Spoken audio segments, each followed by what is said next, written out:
Hello and welcome to another edition of Interview with Irene.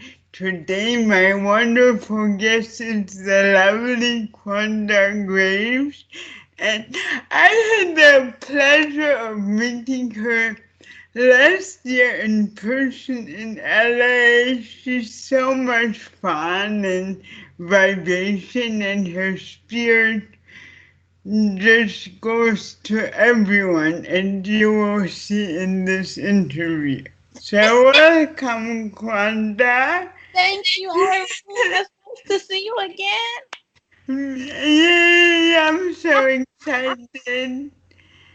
So, actually, funny story how we met. hmm Um, so actually, I'm kind of a big Manfreda fan, and for those of you who, just to give you some background, he's a British actor of Turkish descent, and he's very popular in many British indie films, mainly playing the bad guy. Although I saw some of his work as a good caricature, and he's just an amazing actor, and thanks to him is how I met Quanda, Yes. because I read a few of the wonderful interviews you had with him.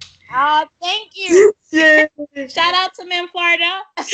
there we go. We should tag him in this video too. We should. We'll keep that in mind. Okay. So, coming from that, let me ask you first, how did you get into journalism and writing? Well, it's funny that you asked. So, as far as the writing aspect is concerned, I've been writing from the minute I could pick up a pen and spell my name. I knew that then it was going to be something I do for the rest of my life. But as far as journalism, it's actually funny. I fell into journalism by accident. I met it's the strangest thing. I met a young lady who was opening up my business banking account. And she said, I like your personality. You should be on the radio. And I'm like, yeah, okay, whatever. I didn't believe her. I was just like, she's like, I'm going to give you my number. And she was like, and I'm going to call you tonight with my co host. And I'm like, okay. And so she actually did call. And so they ended up interviewing me on their radio show. And then the next day they asked me how I would feel about being on the radio. And I said, well, I've never thought about being on the radio. I just kind of wanted to have like a radio segment, if ever.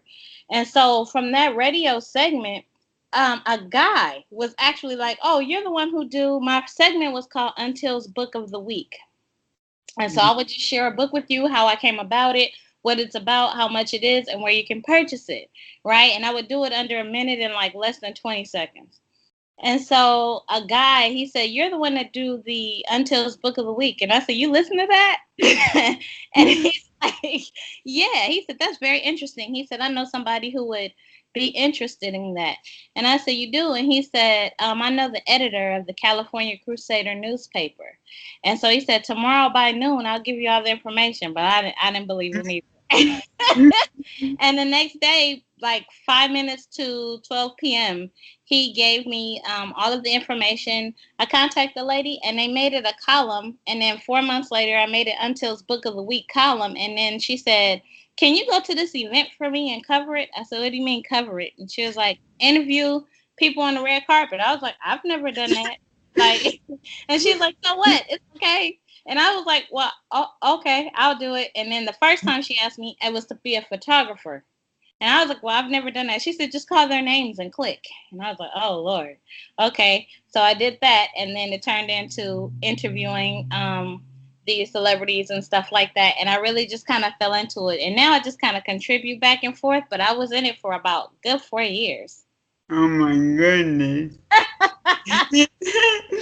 But on top of the journalism, you also write poetry. Yes. Yeah. Poetry is my first love. I fell in love with poetry at the age of 12, the same way I fell in love with writing during that same time. I didn't know it was poetry at the time. Somebody had told me, and then I started to learn more about poetry and free verse poetry. Out of all of the formats there are to poetry, I can write a lot of them, but I'm very comfortable with free verse because a lot of things inspire me at the drop of a hat, and I don't like structure when I'm thinking out loud on paper.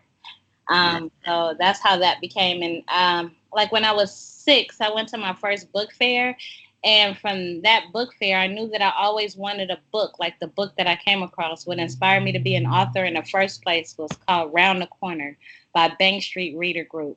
And it's a kid's book, but it had poetry. It was the first kids book that I ever had that had like poetry, short stories, just all kinds of a variety of things, and I still have that book today.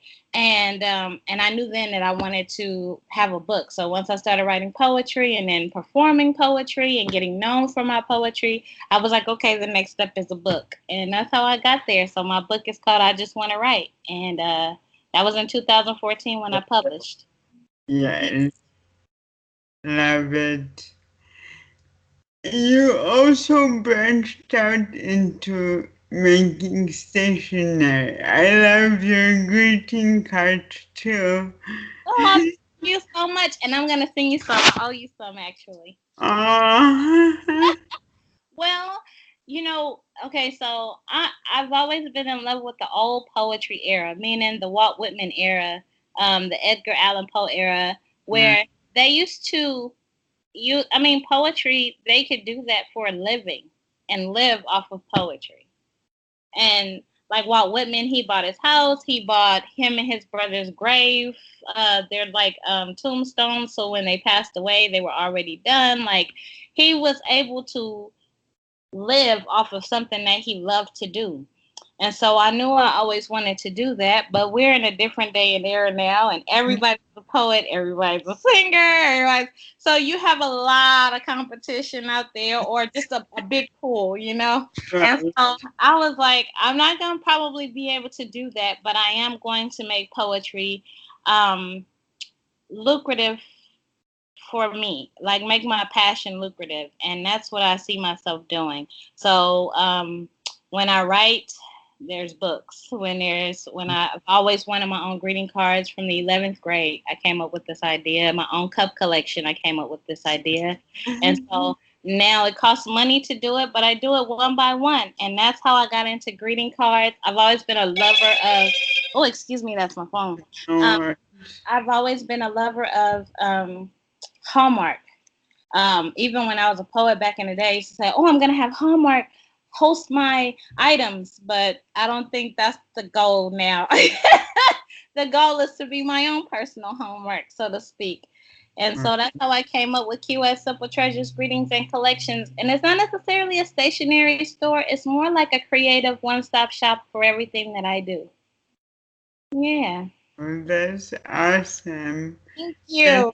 Those messages are better than Hallmark. They're more personal. Oh, thank you.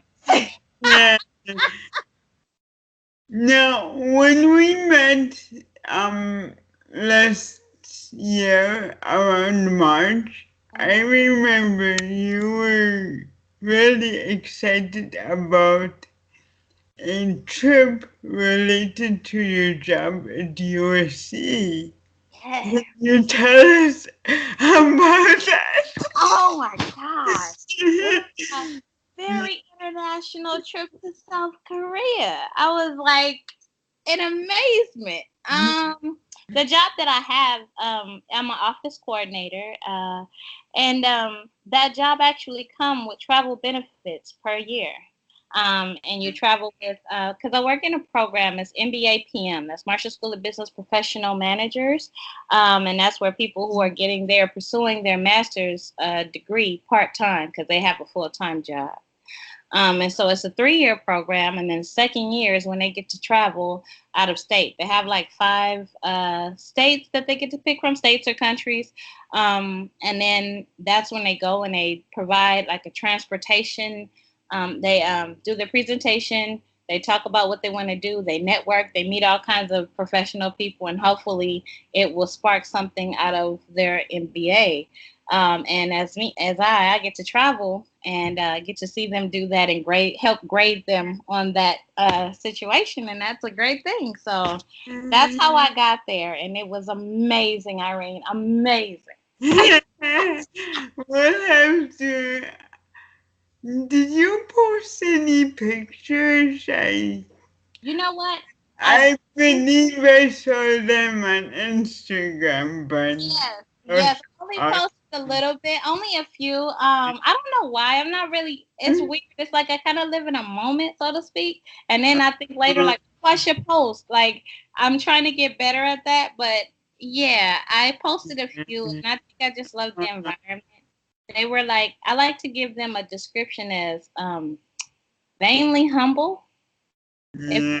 that makes sense, because they were not like they weren't bodacious about being beautiful. They were just very conscious about it, but very humble in how they interact with everyone. Um, and it was weird. I learned something very strange out there, which is something that the United States should adapt out here. Between every few businesses, you'll see a park, a different kind of park. Oh, So wow. park for meditation. There's a park, an exercise park. There's just a park period, like for scenery.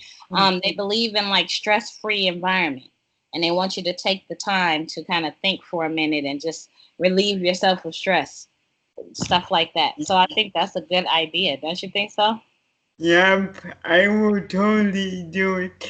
Actually, in front of my office, there's basically an empty field where a VA hospital used to be, Hmm. but that would be like an excellent place for a park like Yeah. that. And they can split that up to like three different kinds of park. One section is exercise, one is just to sit and just be quiet, and another one is to play. Nice, yeah, yeah. I like the play part. Me too. We can go in the swings. I still swing, Irene. I kid you not. I still swing. There's a park around the corner from my house on the way to the grocery store, and if it's free of kids, I will park for a second and swing for 5 minutes. Oh, that's so cute.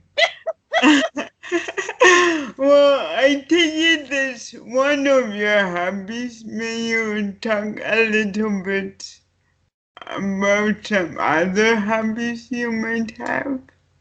um, no, not really. I just kind of like to just create whatever that is. Just have a lot of fun. Um, I love music, so I listen to a lot of music. Um, and I love watching. Well, I will say that me and my husband, one of our favorite pastimes is to watch movies, and my other pastime is to watch all TV shows, reruns of all TV shows, like Living Single. Oh my god! Yeah, that's a good one. I like Queen Latifah. I know, right? She's awesome. She's awesome. Right. She she's like Mr. Fedra. She cannot do any wrong. That's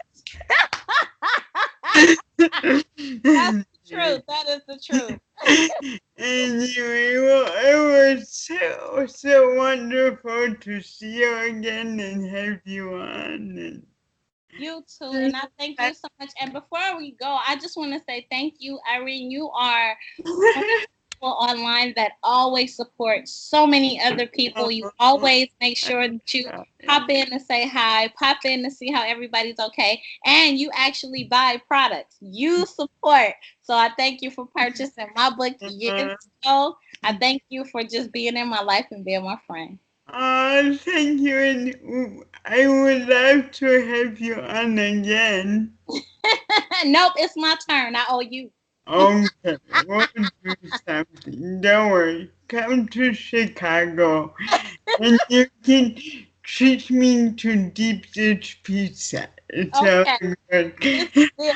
Alright, well, thank you again, and thank you for joining me for another interview with Irene, and I'll see you next time. Bye. Bye. Okay.